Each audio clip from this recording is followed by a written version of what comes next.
Bienvenue dans le forum. Bonjour Sanoudjon. Bonjour. Merci d'avoir accepté notre invitation. Merci aussi à vous qui nous suivez. Militant socialiste, vous aviez quitté le PS pour rejoindre l'URD de Djiboka. Cette migration vous sera bénéfique puisque vous serez élu député. Pourquoi avez-vous suivi Djiboka? En vérité, bonjour d'abord M. Silla, en vérité, avec Djiboka, ce n'est pas le fait de suivre Djiboka, mais nous avons partagé une même cause. Il y avait à un moment donné un manque de démocratie dans le parti, et puis des systèmes de parachutage qui, depuis le congrès d'ouverture et de relâche du parti, malheureusement, les leaders en son temps n'ayant pas compris cet esprit, ont foulé en faux, en tout cas, tout ce qui devait être la trajectoire du parti. Depuis lors, donc, on a pris une attitude, c'est-à-dire de se battre à l'intérieur du parti pour qu'une démocratie vraie soit instaurée au niveau du parti. C'est à ce moment qu'on a suivi Djiboka pour créer avec lui le courant, d'abord il faut préciser, le courant du Parti socialiste, le courant du renouveau démocratique à l'intérieur du parti. D'accord, retour ensuite au PS, puis c'est le parti de Robert Sagna, le Rassemblement démocratique et social Taku Defarat Sénégal, qui vous accueille lors de la présidentielle de 2007.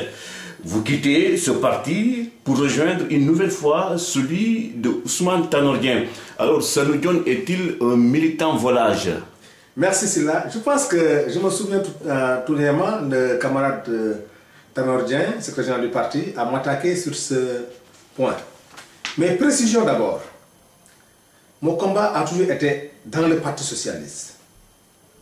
Et j'ai fait partie des Sénégalais, des militants socialistes qui pensent que Tanor n'accepte pas la démocratie interne à l'intérieur du parti. Avec Djibo, comme vous l'avez bien dit, on s'était battu à l'intérieur du parti pour qu'il y ait des courants à l'intérieur du parti. Ce que la direction en son temps avait refusé. Avec Robert Sagna, il a voulu créer un courant, toujours défenseur ferme de l'instauration des courants dans le parti. Ce n'était pas le fait de soutenir Robert Sagna en tant que parti haute. C'est quand Robert Sagna a voulu créer son courant dans le parti et que toujours ce même Tanor et ses amis ont voulu faire obstruction par rapport à ce courant, que je me suis levé en France pour dire aux camarades il faut soutenir les courants dans le parti. Et quand j'en ai parlé, j'ai été encore ciblé et puis mis en quarantaine dans le parti parce que Sanoudjon, toujours, c'est quelqu'un qui combat pour l'instauration des courants. Sur ce, je m'étais engagé avec Robert Sagna dans le cadre de l'instauration des courants dans le parti, mais en tant que parti politique, je n'ai jamais milité dans le parti de Robert, mais après les élections, bon, c'était fini et je suis revenu dans mon parti. Et ce n'est pas fini encore. Tant qu'il n'y aura pas l'instauration des courants dans le parti, une véritable démocratie dans le parti, quand je me battrai toujours à l'intérieur du parti. Et chaque fois que je verrai un leader ou n'importe qui vouloir créer un courant, je le soutiendrai. C'est-à-dire je soutiendrai le leader du courant, mais pas vraiment être... Parce que moi, personnellement, j'ai eu l'idée de créer un courant dans le parti. J'ai réfléchi, je suis en train de voir avec les amis en Europe et au Sénégal sur prochainement la mise en place de ce courant à l'intérieur du Parti socialiste. J'ai déjà mis en tout cas les premiers jalons. J'ai discuté avec beaucoup de camarades dans certaines régions, dans certaines coordinations. Et prochainement, vous verrez, et ça je vous donne la primauté, présentement la naissance de mon courant à l'intérieur du Parti socialiste. Votre retour au Parti socialiste, je voudrais savoir comment avez-vous été accueilli par vos camarades de la coordination de France? Très difficile, mais il faut reconnaître qu'il y a eu des camarades de vrais militants, en l'occurrence des camarades comme Dorossi, des camarades comme pas mal des étudiants, des jeunes du parti, qui ont pensé qu'effectivement, j'ai représenté quelque chose de fondamental dans ce parti et qu'il y avait une telle léthargie que c'était inimaginable que j'allais mettre, en tout cas, en marge. Tu as vu, surtout que le parti était vraiment dans une véritable léthargie. Dorossi et quelques camarades sont venus me voir, chez moi, discuter avec moi, pour qu'on reprenne les activités au niveau du parti. Sur ce, je n'ai jamais posé de problème parce que pour moi, personnellement, je n'ai jamais démissionné du parti et je suis revenu. Mais malheureusement, ça a coïncidé avec les renouvellements. Et quand ils ont vu que j'ai commencé à soutenir Doro avec beaucoup de gens qui étaient partis, depuis lors, il y a eu des problèmes. Ils ont pensé que Doro, qui était un peu proche de Aïssata, était une menace. Ils ont aussi assimilé ma position comme étant un ami de Khalifa, alors que ce n'était pas tout ça. Les gens n'ont pas compris. Donc on reviendra plus tard sur la situation à la coordination PS de France. Mais Samy Dione, vous êtes, ce n'est pas un secret, hein, contre une éventuelle candidature de votre secrétaire général à la présidentielle de 2012. Hein, je parle d'Ousmane Tanor Dieng. Pourquoi? C'est là où j'ai vraiment mal. J'ai mal et je me suis dit que mon parti, ce grand parti socialiste, n'a pas compris jusqu'à présent le message que le peuple sénégalais nous a adressé lors des dernières élections locales. De 2009. De 2009. Le peuple sénégalais, l'électorat sénégalais, a dépassé les clivages de partis. Il nous parle de Benno. Et Benno, si qui a un sens en Wolof. Qui a un sens en Wolof. Benno veut dire Ben. L'inanti Wolof, Mbolo Moy Dole. L'expérience de Benno a prouvé que si on est ensemble, on peut gagner. Et le peuple sénégalais nous a demandé, l'électorat nous a demandé d'être ensemble. Et ce qui a fait qu'on a créé Benno avec des résultats qu'on a vus à Dakar et à Podor, partout dans le Sénégal. Mais malheureusement, le PS dit qu'il a changé. Mais le changement, c'est un comportement. Le changement, ce n'est pas uniquement un discours ou bien non, j'ai changé, non. Et j'ai compris pourquoi je le dis et je le répète et je me battrai jusqu'à la dernière minute. Que si on veut gagner les élections de 2012, Tanor Dieng et Moustapha Niasse ne sont pas les meilleurs candidats pour nous porter vers cette victoire. Pour différentes raisons. Je commence par Tanor Dieng. Tanor Dieng, d'abord dans mon propre parti, il faut que j'en parle. C'est-à-dire dans toutes les grandes démocraties. Tanor Dieng qui, depuis 2000, ou bien même avant 2000, l'échec du rassemblement du PS, la défaite de Diouf, la défaite de 2007, où le PS est arrivé 3e, la défaite de boycott des élections législatives, le PS, après 40 ans de gestion du pays, qui boycotte les premières élections législatives sous prétexte qu'il y avait fraude ou bien le fichier, alors que toutes les élections, Wade les a toujours contestées, mais Wade n'a jamais contesté boycotter les élections présidentielles et législatives. Cette défaite, la défaite la plus pertinente, c'est que Tanor ne parvient pas à rassembler la famille socialiste. C'est l'heure des grands rassemblements. Il y a eu beaucoup de départs. Beaucoup de départs. Nous sommes dans un parti de masse.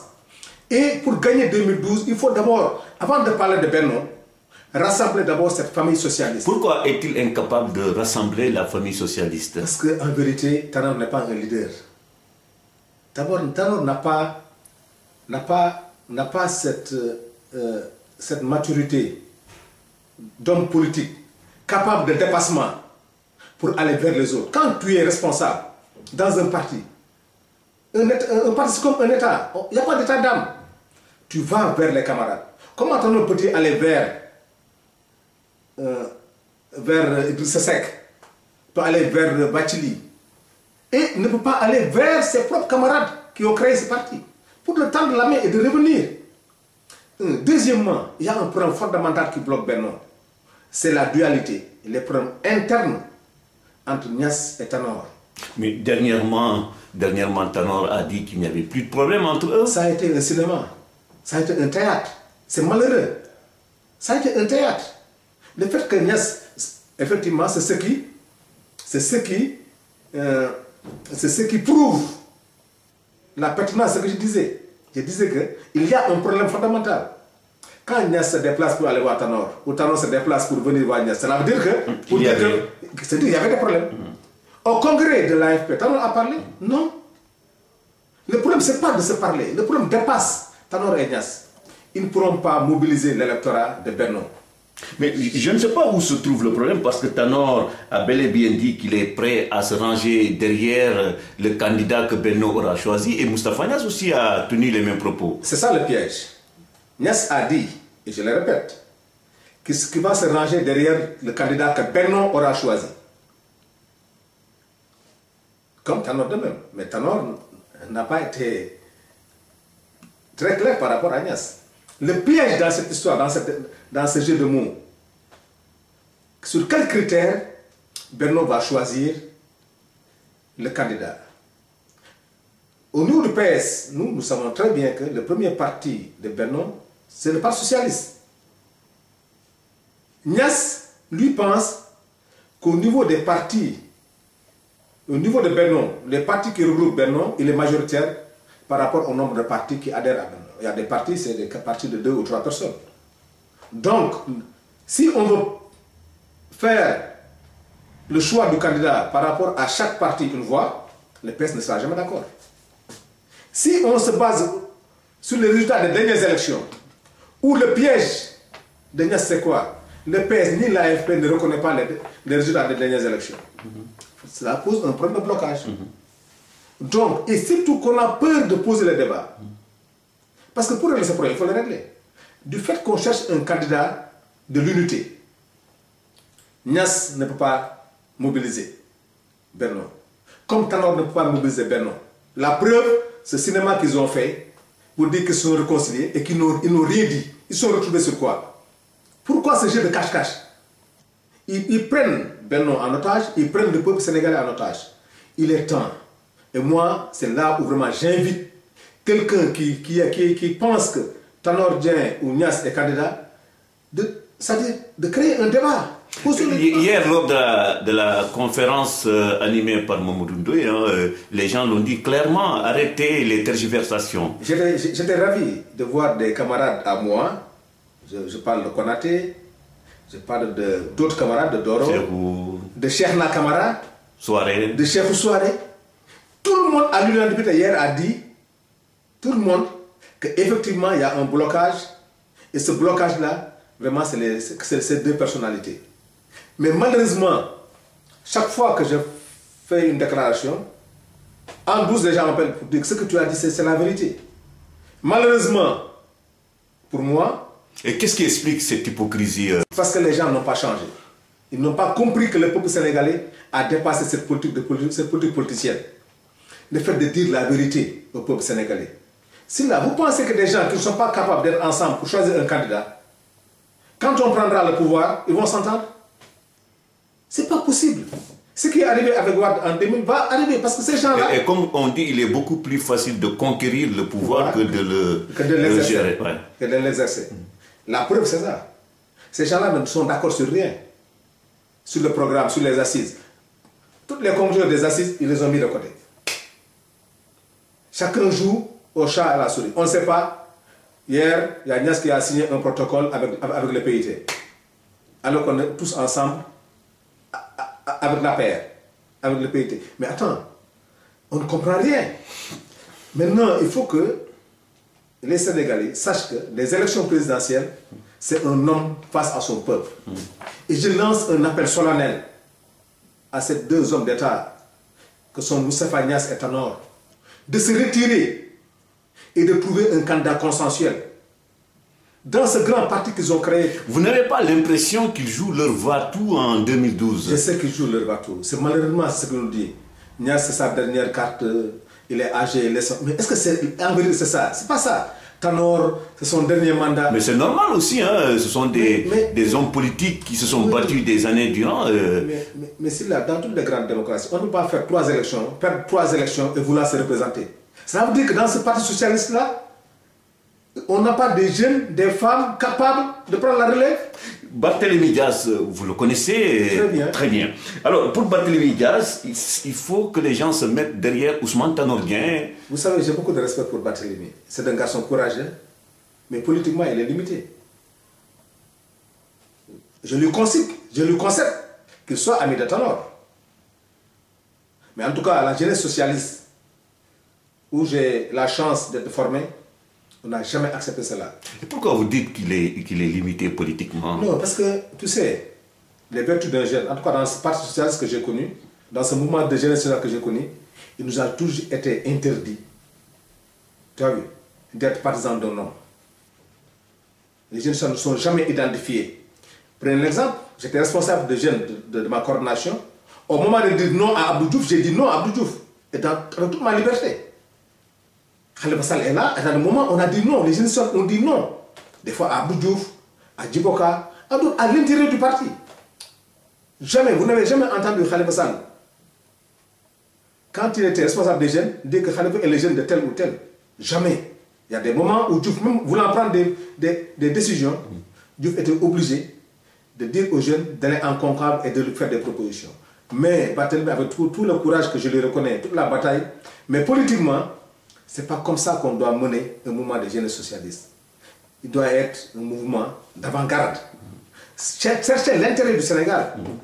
Ne plus chercher l'intérêt d'un homme. Tanor a montré ses limites. Tanor, avec tout le respect que je lui dois, il n'est pas un rassembleur. Et pour ça, il faut qu'il sache qu'il a du mérite, c'est normal, parce qu'il a eu la confiance de Diouf. Vous pensez que quand Diouf est parti, ce qu'il a laissé à Tanor, si vous ne l'avez pas laissé, je n'allais pas faire mieux. Les gens disent qu'il a du mérite. Effectivement, il a le mérite, mais sache qu'il a eu des responsabilités. Parce que c'est à lui seul, je dis à lui seul, que Diouf a tout légué. Sur le plan financier et sur le plan matériel. C'est un homme de confiance quand même. Il fut un homme de confiance de Diouf. Mais politiquement, il n'a pas été à la hauteur. Il a échoué. Il faut reconnaître, il a échoué. Le Parti socialiste aujourd'hui, à 13%, qui en 10 ans se retrouve en 3e position pour un parti qui a géré ce pays, dit que ce n'est pas un échec. Quelqu'un qui conduit son pays au premier boycott des élections législatives. Mais attends, dire que maintenant je suis contre, non, je suis contre sa façon de gérer le parti. Et je sais que la façon dont il gère le parti, si c'est comme ça qu'il doit gérer l'État, demain, j'ai peur pour mon pays et j'ai peur pour mon parti. Que vous travaillez pour convaincre Khalifa Sall à se présenter aux primaires socialistes. Qu'est-ce que le maire de Dakar peut apporter comme valeur ajoutée au Parti socialiste? C'est ça toute la pertinence de ma proposition. Khalifa, je ne l'ai pas choisi en tant qu'ami ou bien en tant. Khalifa, je l'ai choisi tenant compte de l'adversaire qu'on a en face qui est Abdoulaye Wade. Au Sénégal, on dit une chose, on peut tout reprocher à Wade, il est en train de travailler. En tout cas, en France, dans les foyers, on nous disait laissez Wade parce qu'il est en train de faire ce que vous n'avez pas fait durant 20 ans. Durant 40 ans. La chance qu'on a pour montrer au peuple sénégalais qu'on a changé, c'est au niveau des actes. Qu'est-ce qu'on peut proposer aux Sénégalais pour leur dire que le PS a changé à travers Tanor Dieng? Qu'est-ce qu'on va leur dire? Tanor a changé comment? Qu'est-ce qu'il a géré depuis qu'il est sorti? Il n'accepte pas de se présenter au niveau des élections locales. Il est sec. Se présente à Thiès, dans une grande commune. Moustapha Niasse se présente. Rebel Sagna se présente à Ziguinchor. Tu as vu? Bathily se présente à Baké. Tous les grands leaders se présentent dans les grandes communes. Mais Tanor, étant militant, citoyen comme tout le monde, qu'est-ce qui l'a empêché de se présenter à Hambourg? De présenter à Hambourg. Il ne l'a pas fait. On ne sait pas actuellement, depuis que Tanor a quitté la présidence, qu'est-ce qu'il y a derrière. Au niveau du parti, en tout cas, ce n'est pas des meilleurs. Ce qu'il vaut. Ce qu'il vaut. Bon, maintenant, Khalifa Sall, par la chance, il a à la tête de la mairie de Dakar. Sur le plan de la gestion politique, je prends le Sénégal, Dakar à témoin. On a vu comment il parvient à gérer politiquement Benno au niveau de Dakar, au niveau du bureau municipal, comme au niveau de l'administration communale. Si vous allez au cabinet du maire, vous avez tout Benno qui est là-bas. Au niveau des investissements, mais attends, Benno a un bilan à présenter aux Sénégalais pour le dire, voilà, si demain on a le pouvoir, comment on va le gérer. Vous avez vu Khalifa Sall à Dakar? Actuellement, dans les écoles primaires, les élèves élémentaires sont maintenant boursiers. Ils ont leur tenue. On leur donne de petits déjeuners.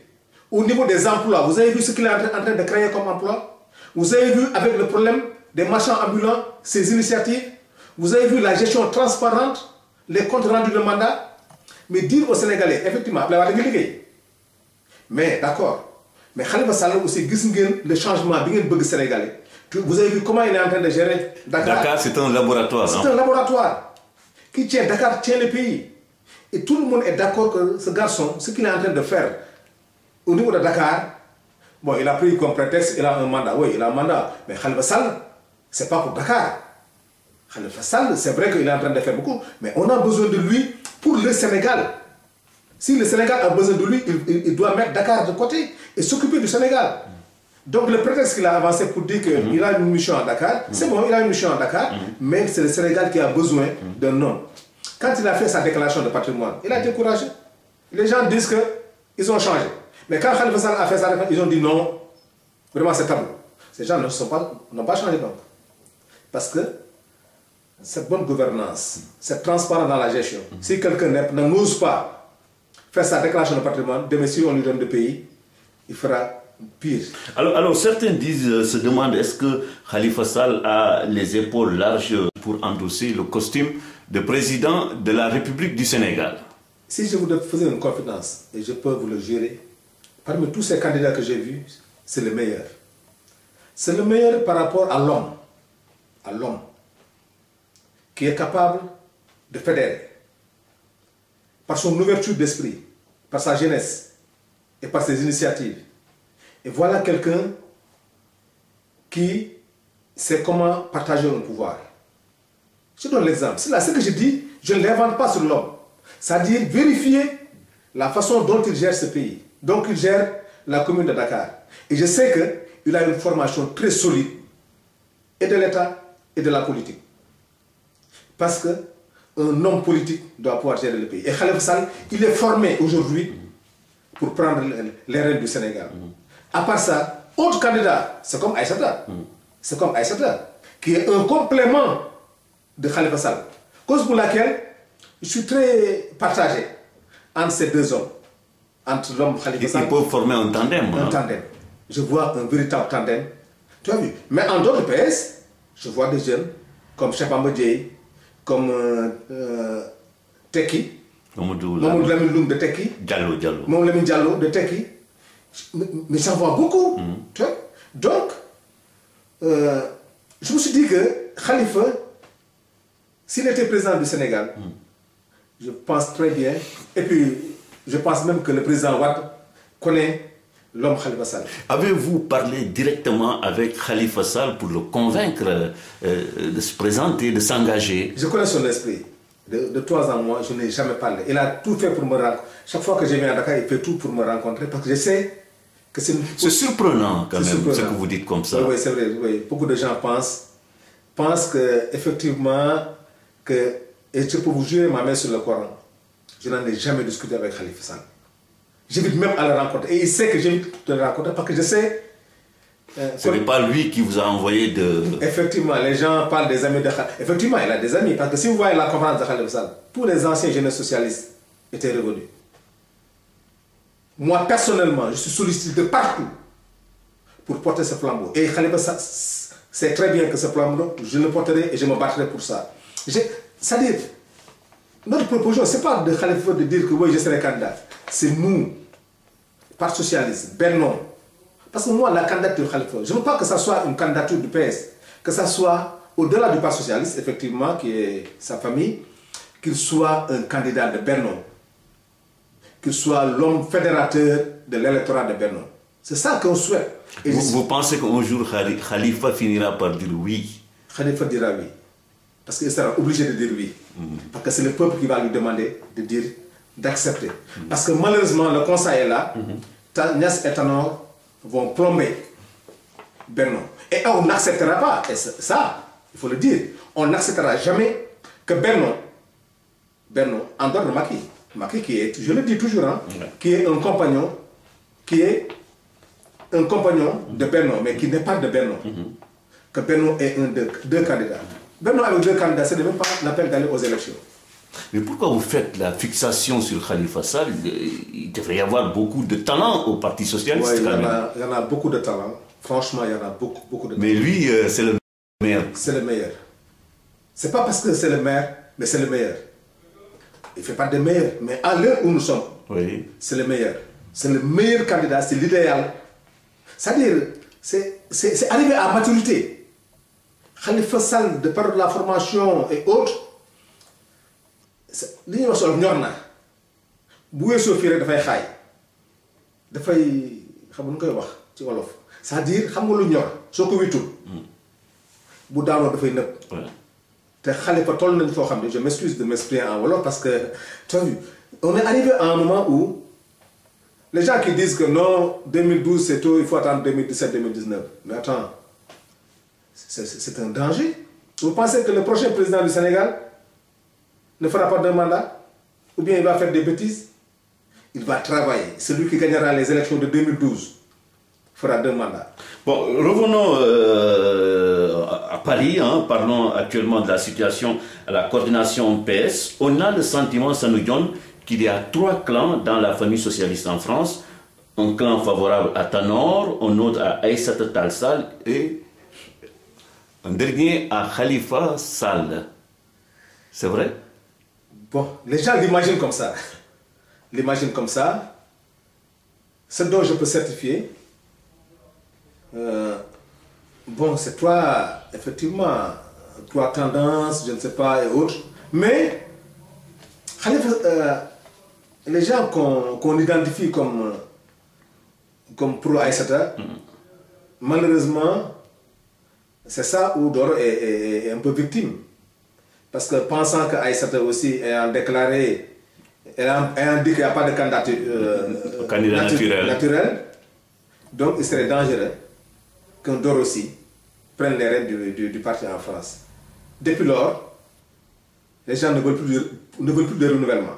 C'est pas le fait, non, on n'a pas de blocage par rapport au problème. C'est que les gens ne veulent pas renouveler. Parce que si on renouvelle aujourd'hui, Doro va gagner.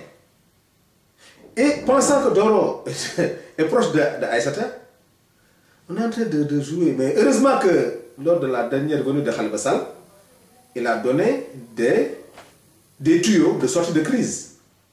Lesquels? C'est-à-dire le blocage de 75% dont on parle. Mais c'est là, tu sais qu'on est en France. Qu'un parti te dit ici il a 1500 militants, tu sais que c'est des mensonges. Aucun parti, peut-être à part le parti au pouvoir peut-être, ne peut se réclamer d'avoir 1500 militants. On est de l'opposition, on n'a pas 1500. Dire qu'il faut vendre 1500 cartes pour renouveler, on ne renouvellera jamais. Le problème avec Khalifa, comme il l'a dit, effectivement, la dotation de cartes qu'on a reçues, les cartes qu'on n'a pas pu mobiliser, il faut les invalider. Et comme ça, par rapport au nombre de cartes, on va renouveler. C'est ce que Doro avait une fois proposé. Doro l'a toujours proposé. Mais maintenant, les autres candidats, ils disent non, il faut renouveler après les élections présidentielles. Mais quelqu'un qui est sûr de gagner ne va jamais reporter que des renouvellements. Ce qui fait que, moi, particulièrement, les gens m'identifient à Khalifa, dont je suis très fier de ça, c'est m'identifier. Mais je sais que, quand je l'ai proposé aussi, que je l'ai argumenté. Pour l'autre clan qu'on parle, le clan de Tanor, c'est là où c'est évident. Et c'est ça qui est regrettable. C'est là où on n'a pas tiré les leçons du congrès de 96, 98 et autres. Parce que si vous voyez comment le parti a toujours été géré en France par le camarade Tanor, toujours il a son ami, son homme, qui gère au-delà du parti. Vous vous souvenez, au temps du PS au pouvoir, c'était Pabiama. Pabiama n'était pas responsable du parti en France. Après Pabiama, Ismaïla évolue.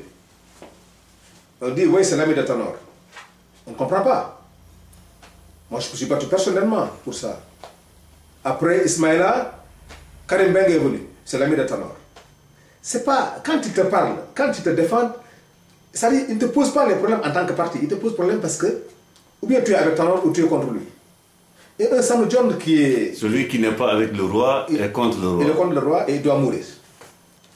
La dernière fois à la conférence de Khalifa, c'est que Karim a sorti. Oh Sanou, maintenant c'est bon, Khalifa n'est pas candidat, maintenant tu vas... Attends, si tu penses comme ça, quand j'ai parlé de Khalifa candidat, on me dit oui, il soutient Wade.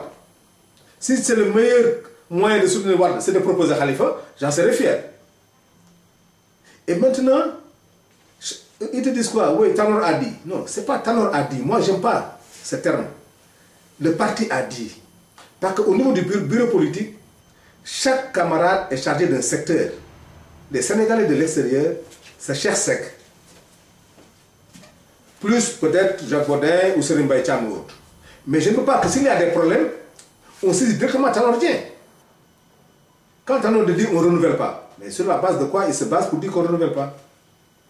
Le dossier doit être géré par le chargé des Sénégalais de l'extérieur, qui après étude transmet au bureau politique ou bien à une commission de renouvellement.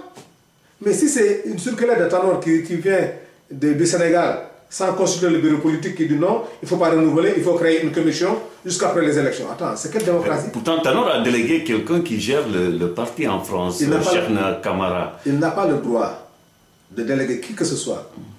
Le parti. Vous avez le sentiment que le parti est mal géré en France? Non. Dire que mal géré même, cela veut dire qu'il est en train de gérer. Parce que le parti est bloqué en France. Est bloqué. Il n'y a rien. Il y a Cheikhna qui est là, qui gère une commission provisoire. Son mandat prend fin au mois de mai. Qu'est-ce qui va se passer après le mois de mai? À vous entendre parler, le candidat du Parti socialiste ne veut pas gagner les élections en 2012. En six candidatures, il y a bien sûr. Aucun parti seul, aucun, s'il prend le risque d'aller seul, ce serait historique. C'est inimaginable que le PS veuille aller seul. Heureusement, Khalifa l'a dit. Jamais, au plus grand jamais, qu'aucun parti se sente fort pour aller aux élections seul. Il n'y a que Benno qui a la chance, d'aller au deuxième tour. Si Benno a deux candidats, prend date aujourd'hui, on risque de ne même pas être deuxième, on risque de ne même pas être troisième. Si on se fie aux différentes manifestations que l'opposition a organisées en France, le Parti socialiste est loin d'être la formation politique qui mobilise le plus. Hein. C'est malheureux, c'est ça. Actuellement, si tu viens en France, tu sais, moi, je ne suis pas de l'APR, mais je les respecte. Je ne suis pas de l'APR, mais je les respecte. En matière de mobilisation, à part le PDS, l'APR, mais il n'y a plus rien. Le PS est là dans ses problèmes. C'est les mêmes que tu vois, Ibrahima Ndiaye, qui est très brave, qui se bat au niveau du fichier électoral, Dorossi, Cheikhna Camara, Konaté, Madame Konaté, Birahim. C'est fini. L'histoire de... Le reste, Sen, vraiment qui fait un travail énorme, et plus des femmes courageuses qui sont là, mais malheureusement, un parti c'est un appareil. Le PS, ce n'est pas des partis d'élite. Le PS est un parti de masse. Le jour où le parti arrêtera d'être un parti de masse, ce sera fini pour le Parti socialiste. Et c'est là où j'ai peur pour ce parti. C'est peur. Le parti doit toujours être animé. Ce qui anime le parti, les partis de masse, c'est les renouvellements, les tendances. Et actuellement les courants. Bon, en France, Benno Siggil Sénégal est actuellement coordonné par un responsable de l'APR. Cette situation suscite bien entendu des grincements de dents. Commentaires? On a tous constaté qu'on a fait une erreur de choisir un membre de l'APR pour diriger Benno. Parce qu'on pensait que Benno était en léthargie. Effectivement, Benno a tenu. Mais quand ils ont changé pour vouloir chercher un leader pour Benno, ils ont fait un tirage au sort. On ne choisit jamais un leader par tirage au sort. Je le dis que ce n'est pas bon. En réunion, je dis que ce n'est pas bon de faire un tirage au sort.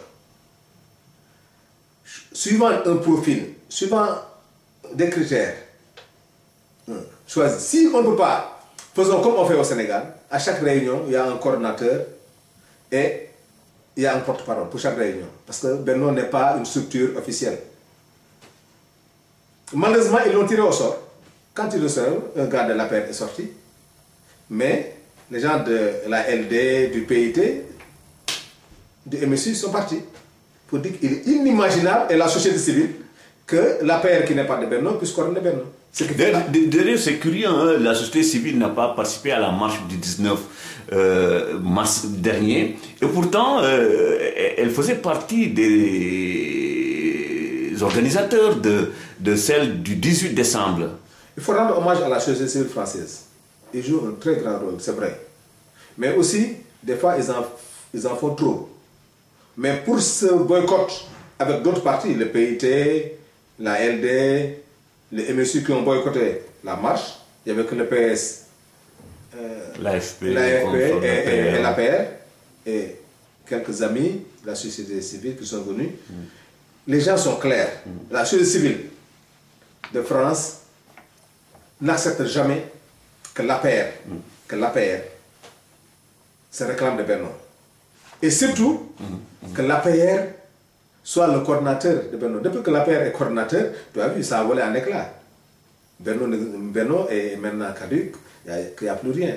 Maintenant, c'est la société civile qui veut réorganiser l'opposition à travers une structure qui s'appelle Klaten-Leiller. Il y a les gens de la LD, du MSU, du PIT qui ne sont pas de l'autre côté. Il y a le PS et l'APR d'un côté. Et même dans ce jeu-là, tu as vu comment il y a la confusion. C'est que vous dites qu'en France, malgré tout certains tamards qu'on fait, on fait trop de bruit, mais en vérité, à l'intérieur, il n'y a rien. Et c'est là où le réveil sera brutal. Parce que si on ne dit pas la vérité à nos leaders en France, ils vont penser, à travers les manifestations qu'on fait, très bien relayées par la presse. Heureusement qu'il y a la presse, parce que si ce n'est pas la presse, on n'allait jamais nous entendre. Tu as vu? Mais relayées bien par la presse, ce qui fait que les gens pensent qu'en France, ça bouge. Il n'y a rien en France. Il n'y a que le pouvoir et un peu l'APR qui fait un travail excellent. Mais pour ce qui est de Benno en tant que tel, si aujourd'hui on faisait les élections, je vous assure qu'on risque de ne même pas être quatrième. C'est ça où c'est vraiment dommage. Je le dis parce que vous savez, moi je suis un homme, un militant libre. Les gens avec qui j'ai fait ce parti savent très bien ce dont son nom est capable. Je ne serai jamais derrière un responsable. D'accord. Le général Mansour Seck était samedi dernier à la conférence animée par Mamadou Ndoye. Vous confirmez que le comité de suivi France des Assises nationales va proposer sa candidature? Effectivement, sur ce sujet-là, ça a été très passionnant. Au Sénégal, quand j'ai fait la révélation, le responsable de la société, Mansour, avait même voulu intenter un procès. Quand je suis revenu, je lui ai parlé, les yeux dans les yeux, il n'en parle plus. Pourquoi la société civile... Il paraît qu'il est fréquent en France, il fait de l'œil à la société civile. Non, ce n'est pas qu'il fait de l'œil. C'est le candidat de la société civile, compte tenu de leur projet de transition. Parce qu'eux, pensant que Benno ne trouvera jamais un candidat consensuel, et pour ne pas perdre le pouvoir, il faudra donner ça à quelqu'un de la société civile. À un moment donné, ils ont pensé à Agnès. Ils disent non, il faut un gars de la société civile qui sera équidistant des partis politiques pour pouvoir réorganiser des élections dans 2 ans, 3 ans. Ils ont pensé au général Seck, qui fait la campagne avec eux.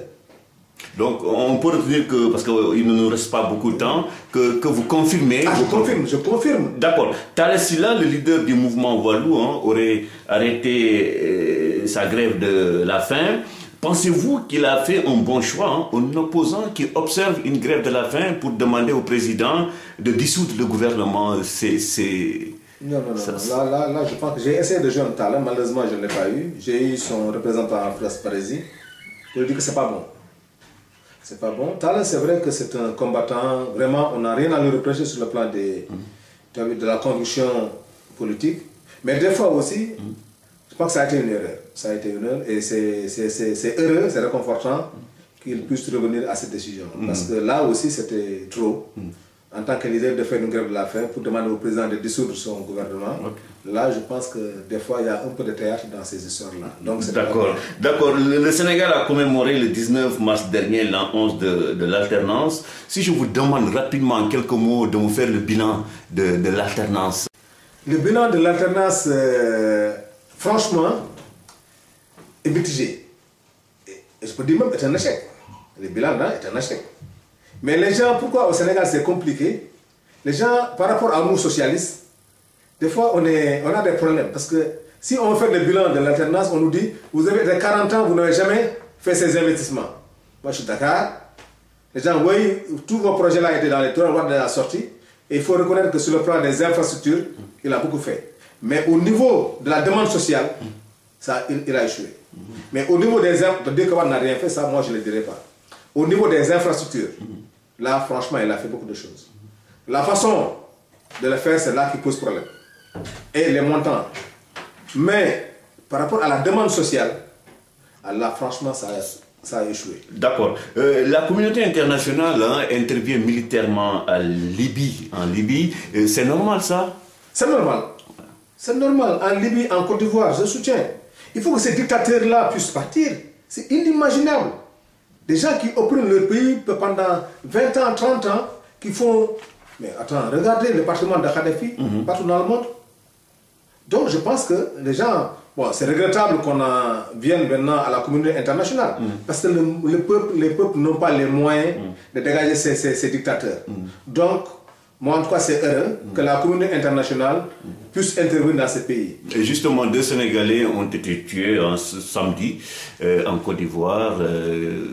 Qu'auriez-vous aimé dire à propos de cela? C'est regrettable. Je m'incline devant leur mémoire. Je ne veux pas en rajouter. Je considère le peuple ivoirien comme un peuple frère.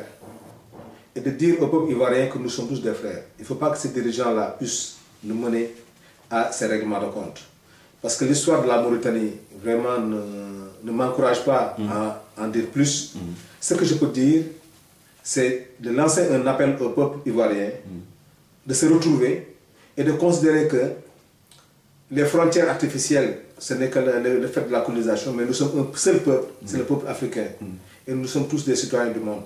Et donc, que les Sénégalais qui sont en Côte d'Ivoire puissent vivre en paix, que les Ivoiriens qui sont au Sénégal puissent vivre. Et je demande au peuple sénégalais de prendre leurs frères ivoiriens comme des frères, comme des sœurs, de ne jamais faire un règlement de compte. Malheureusement, pour chaque événement, il y a toujours des victimes. Donc on ne peut que regretter ça et éviter que ça se renouvelle. Alors quel est le dernier message que vous aimeriez lancer à vos camarades du Parti Socialiste avant qu'on arrête cette émission? Je lance un appel solennel à mes camarades de parti pour un débat serein dans le parti, pour le choix de l'homme qui doit prendre les destinées de ce pays. Du parti d'abord? Du parti d'abord. Moi je veux qu'on débatte dans notre parti. Il ne faut pas dire des débats de salon, non. Qu'on débat, qu'on posons le débat, organisons des renouvellements avant les élections présidentielles. Je lance un appel à un débat démocratique, calme, serein, sans parti pris. Que les gens ne stigmatisent pas la personne, un Sanoudjo, non. Non, ma personne est moins importante par rapport à l'enjeu qui se pose au Sénégal. Donc, nous sommes des amis, nous sommes des frères, nous sommes des camarades. C'est un parti de débat. Qui connaît le PS, c'est que le PS est un parti de débat. Quelqu'un qui m'insulterait demain parce que j'ai posé le problème, je dis parce qu'il n'a pas compris, parce qu'il n'est pas camarade. Donc c'est un appel. Et je lance un appel à toute la famille socialiste de se retrouver. De se retrouver et sache qu'ensemble, on peut gagner. Diviser, on va perdre. C'est bien comme conclusion. C'est la fin de cette émission. Merci Sanoudjo. Merci à vous qui nous suivez. Prochain rendez-vous dimanche. Merci, M. Silla.